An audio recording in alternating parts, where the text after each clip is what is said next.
Let's talk a little bit about the roles and responsibilities in recovery planning.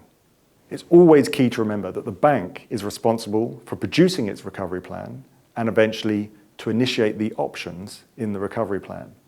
But there's a strong link with supervision, both on a going concern basis and a link to resolution. On a going concern basis, in the supervisory review and evaluation process, the SREP, there is a point at which supervisors may identify that early intervention measures are needed.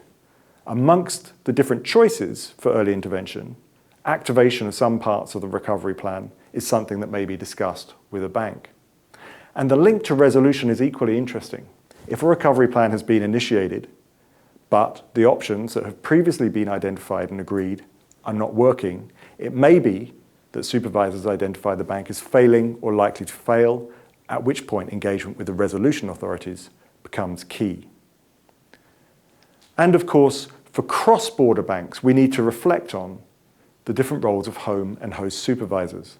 For the first time in the EU in 2015, colleges of supervisors have been required to make joint decisions on recovery plans.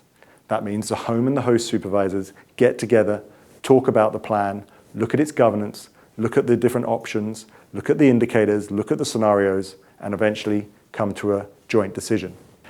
In this online training module, we're going to focus more on the basics of assessing the recovery plan, those key cornerstones: governance, options, indicators, scenarios.